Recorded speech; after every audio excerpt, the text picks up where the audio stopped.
Assalamualaikum warahmatullahi wabarakatuh. Kami dari Universitas Muhammadiyah Pontianak Kampus Sintang. Video ini kami buat untuk menyelesaikan tugas kelompok ujian akhir semester mata kuliah Bahasa Indonesia dengan dosen pengampu Ibu Eli Mardianingsi, SPD, FPD. Sebelum memasuki materi lebih lanjut, izinkan kami untuk memperkenalkan diri. Nama saya Anastasia Nata. Perkenalkan, nama saya Ina Damayanti Rahmania. Perkenalkan, nama saya Nandisa Putri. Perkenalkan, nama saya Nursela. Jangan lupa like, comment, and subscribe. Baiklah, kami di sini akan membahas tentang penanggulan gizi buruk. Yuk, simak video kami. Pertama ada Anastasia Nata dengan NIM 241520021. Saya sendiri Ina Damayanti Rahmania dengan NIM 241520001. Selanjutnya ada Nelisa Putri dengan NIM 241520003. Selanjutnya ada Nursela dengan NIM 241520017. Ujian akhir semester karya tulis ilmiah mata kuliah Bahasa Indonesia, Fakultas Ilmu Kesehatan, Prodi Kesehatan Masyarakat, Universitas Muhammadiyah Pontianak Kampus Sintang, Sintang 2024. Latar belakang. Gizi buruk adalah kondisi kekurangan nutrisi yang terjadi akibat asupan makanan yang tidak mencukupi kebutuhan tubuh, baik dari segi kuantitas maupun kualitas. Gizi buruk berdampak langsung pada kualitas hidup individu, terutama pada anak-anak yang dapat mengalami hambatan pertumbuhan fisik atau stunting, penurunan daya tahan tubuh, serta gangguan perkembangan kognitif. Rumusan masalah. Yang pertama, bagaimana peranan gizi berbagai kurun usia. Yang kedua, bagaimana gizi dan makanan semasa hamil dan menyusui. Yang ketiga, bagaimana strategi dasar pemilihan gizi anak balita. Yang keempat, bagaimana mengatur makanan anak usia di bawah 5 tahun. Tujuan. Yang pertama, mendeskripsikan peranan gizi berbagai kurun usia. Yang kedua, mendeskripsikan gizi dan makanan semasa hamil dan menyusui. Yang ketiga, mendeskripsikan strategi dasar pemilihan gizi anak balita. Yang keempat, mendeskripsikan mengatur makanan anak usia di bawah 5 tahun. Rangka teori. Penanggulangan gizi buruk merupakan upaya terpadu untuk meningkatkan status gizi individu melalui intervensi langsung dan tidak langsung. Intervensi langsung mencakup pemberian makanan tambahan, suplementasi vitamin dan mineral, serta penanganan penyakit terkait gizi buruk. Intervensi tidak langsung melibatkan perbaikan akses terhadap air bersih, sanitasi, pendidikan gizi, dan ketahanan pangan. Baiklah, di sini saya akan membahas materi tentang A. Peranan gizi berbagai kurun usia. Peranan gizi berbagai kurun usia, gizi menjadi salah satu faktor kunci yang mempengaruhi taraf hidup dan kesejahteraan manusia. Remaja merupakan fase transisi dari masa anak-anak ke dewasa. Umumnya berlangsung antara usia 13 hingga 20 tahun. Asupan gizi yang kuat berperan krusial dalam memastikan anak dapat tumbuh dan kembang secara optimal. Gizi seimbang mengacu pada pangan yang dikonsumsi oleh individu pada sehari-harinya yang beragam jenisnya dan mencukupi kelima kelompok nutrisi dalam jumlah yang tepat, tanpa kelebihan maupun kekurangan. B. Contoh peranan gizi di berbagai kurun usia. Contoh peranan gizi di berbagai kurun usia. Yang pertama ada bayi dan balita. Bayi dan balita harus mengkonsumsi ASI eksklusif selama 6 bulan. Anak-anak mengkonsumsi makanan tinggi protein seperti ikan dan telur. Kemudian remaja harus mengkonsumsi asupan zat besi dari daging merah atau sayuran hijau. Dewasa, pola makan kaya serat dari buah dan sayur. Lansia, konsumsi rendah lemak dengan tinggi kalsium. C. Gizi dan makanan semasa hamil dan menyusui. Gizi dan makanan semasa hamil dan menyusui harus memenuhi kebutuhan untuk dirinya dan untuk pertumbuhan serta perkembangan janin atau bayinya. Menambah jumlah dan jenis makanan yang dimakan untuk mencukupi kebutuhan pertumbuhan bayi dan kebutuhan ibu yang sedang mengandung bayinya, serta untuk memproduksi ASI. Vitamin C dan vitamin B banyak terdapat di dalam sayuran dan buah-buahan. Tidak semua gizi yang diperlukan bayi dapat dipenuhi dari simpanan gizi ibu. D. Kebutuhan nutrisi ibu hamil.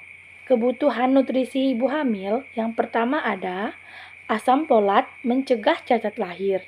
Yang kedua, kalsium memperkuat tulang.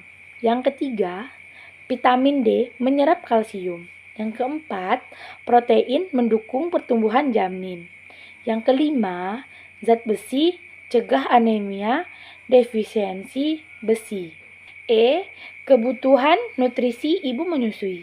Kebutuhan nutrisi ibu menyusui terbagi menjadi 5. Yang pertama ada karbohidrat, yang kedua ada lemak, yang ketiga ada protein, yang keempat ada vitamin dan mineral, yang kelima air putih. Saya akan menjelaskan tentang strategi dasar pemilihan gizi anak balita. Usia balita adalah masa periode emas yang sangat penting dan tidak boleh terlewatkan. Penting bagi orang tua untuk memahami pentingnya peran nutrisi di 5 tahun pertama usia anak-anak. Disampaikan oleh Theodorus Indarto bahwa strategi makan sehat untuk bayi dan balita diantaranya jangan menyerah untuk memperkenalkan makanan baru, untuk mengugah selera, menciptakan suasana selera makan, dan tidak boleh dipaksa, karena memaksa makanan yang tidak mengakibatkan anak menolak makanan dan sulit untuk menghabiskan makanan tersebut. Selanjutnya saya akan menjelaskan tentang kebutuhan gizi balita dari usia 1-3 tahun. Yang pertama, energi 1350 gram. Yang kedua, protein 20 gram. Yang ketiga, lemak 45 gram. Yang keempat, karbohidrat 215 gram. Yang kelima, serat 19 gram. Dan yang terakhir, air 1150 ml.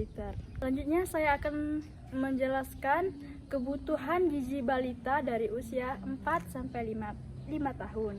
Yang pertama, energi 1400 kcal. Yang kedua, protein 25 gram. Yang ketiga, lemak 50 gram. Yang keempat, karbohidrat 220 gram. Yang kelima, serat 20 gram. Dan yang terakhir, air 1450 ml. Strategi dasar yang dapat diterapkan untuk memilih gizi yang tepat untuk anak balita. Yang pertama, pahami kebutuhan gizi balita. Yang kedua, pilih sumber makanan yang beragam. Yang ketiga, terapkan pola makan yang seimbang. Yang keempat, jadwal makan yang teratur. Yang kelima, hindari makanan tidak sehat. Selanjutnya, perhatikan tanda kebutuhan khusus, libatkan anak dalam pemilihan makanan, serta konsultasi dengan ahli gizi atau dokter anak. Mengatur makanan anak usia di bawah 5 tahun. Makanan si kecil harus tetap diawasi agar tubuhnya mendapat nutrisi dan gizi seimbang demi tumbuh kembang anak. Kebutuhan gizi balita tergantung pada usia, aktivitas yang sering dilakukan, dan ukuran tubuh balita. Contoh makanan anak usia di bawah 5 tahun. Yang pertama, sayur dan buah-buahan. Yang kedua, makanan berkarbohidrat.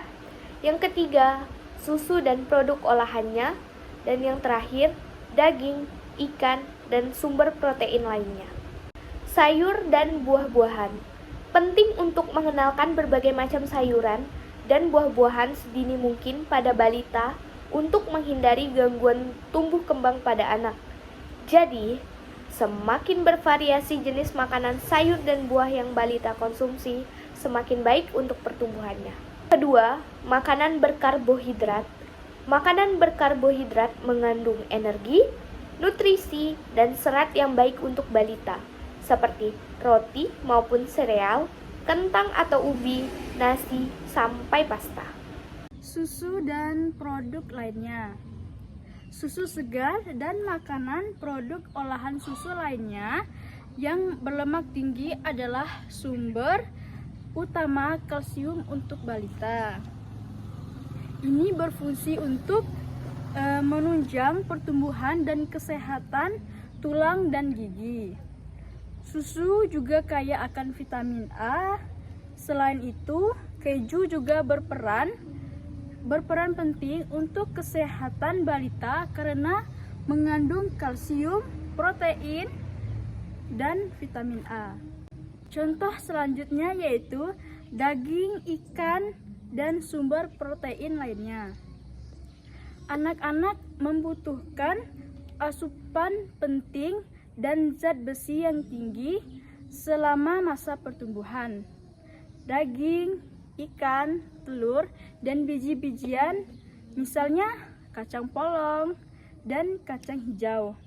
Penting untuk diingat, jangan berhenti memberikan anak Anda ikan berlemak tinggi karena manfaatnya akan jauh lebih besar dan dibandingkan risiko kesehatan. Sini akan menjelaskan hal-hal yang harus diperhatikan saat memilih makanan untuk balita. Yang pertama, makanan mentah yang tidak baik untuk balita. Yang kedua, makanan tekstur licin bahaya untuk balita. Yang ketiga, berikan makanan berukuran kecil.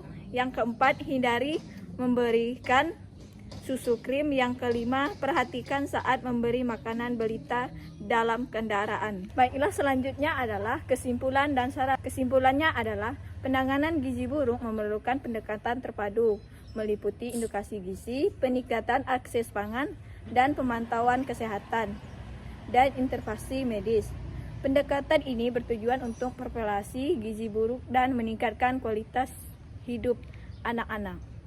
Sarannya adalah penanganan gizi buruk memerlukan peran berbagai pihak, yaitu keluarga, tenaga kesehatan, pemerintah, penelitian kolaborasi berbasis bukti diharapkan dapat mengurangi gizi buruk, menciptakan generasi sehat dan produktif.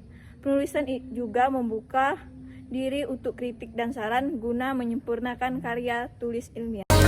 Sekian dari kelompok kami. Terima kasih. Bye.